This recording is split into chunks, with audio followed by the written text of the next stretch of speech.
Have you ever looked at your payslip, seen that big chunk of tax taken out, and just thought, where does it all go? And why does it feel like you're paying so much while the super rich seem to have it so much easier? Well, you're in the right place.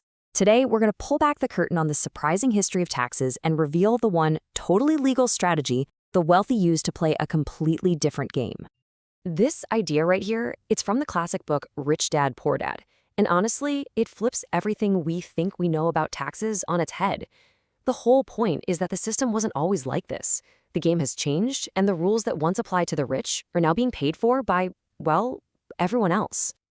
So, to really get how we ended up here, we need to bust open what I like to call the great tax myth. Let's take a quick look at where this whole thing actually started. Way back in the day, it was pretty simple, right? Kings and rulers took a cut from farmers and traders. Fast forward to more modern times, and governments needed cash for bigger things, building countries and, funding wars. But here's the real kicker. Over time, that tax net just got wider and wider and wider, until suddenly the main burden wasn't on the wealthiest anymore.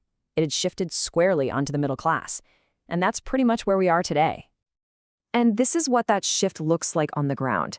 According to our source, here in India, it's the salaried folks, the middle-class families, the small shop owners. They're the ones feeling the biggest squeeze. The very people powering the economy are the ones carrying the heaviest financial weight.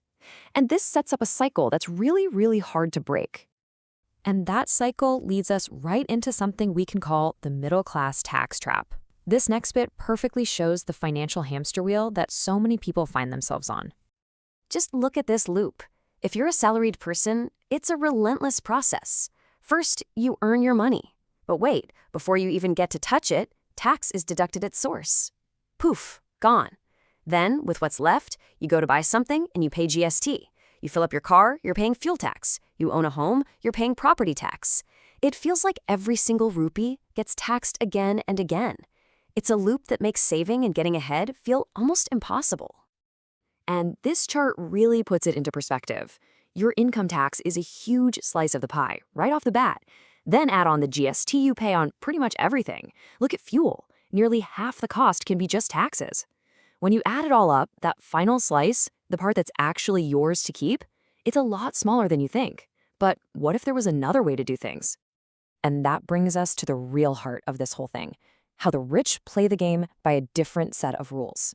And let's be clear, we're not talking about anything illegal here. This is all about understanding the system and using it to your advantage. Okay, seriously, if you take away only one thing today, let it be this slide. This is the whole secret sauce. On the left, you've got the middle-class reality. You earn money, the government immediately takes its tax, and then you spend what's left.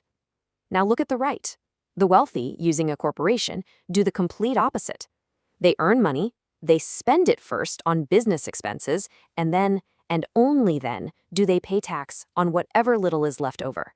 They literally flip the order. It's a game changer. So, how on earth do they do that? This right here is the magic trick. They set up a legal entity, a corporation, and that corporation owns the assets.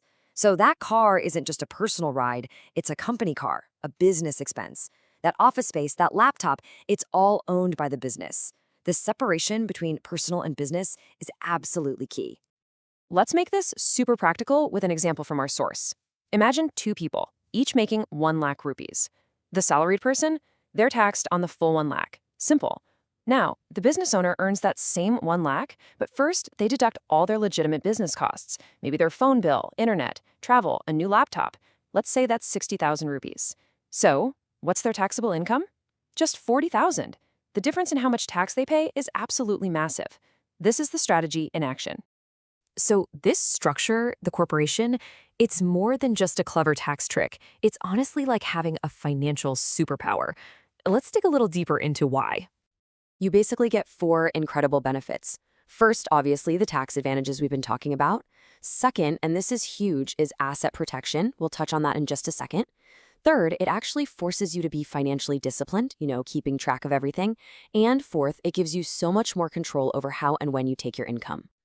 And this right here is why asset protection is such a big deal. It's called limited liability, which is just a fancy way of saying there's a legal firewall between your business life and your personal life.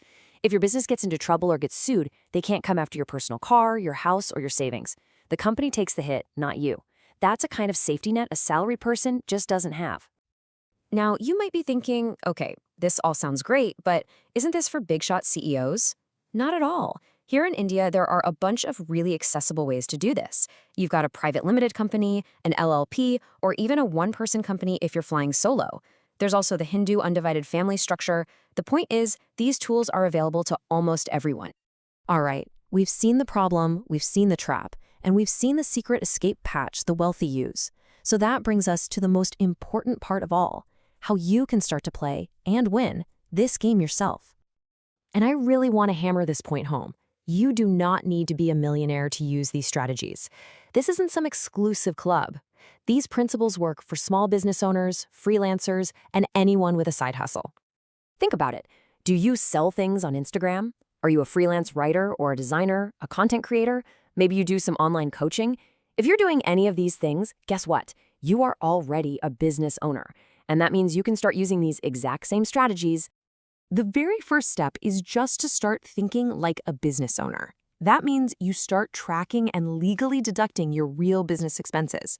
Now, of course, you should always talk to a tax professional about this, but that phone bill you use for clients, the internet you need for your work, that laptop you bought for your freelance gigs, these are all potential deductions that can lower your taxable income and help you break out of that tax trap. And really, it all comes down to this powerful idea from the source material. It's not about the money in your bank account right now. It's about what you know.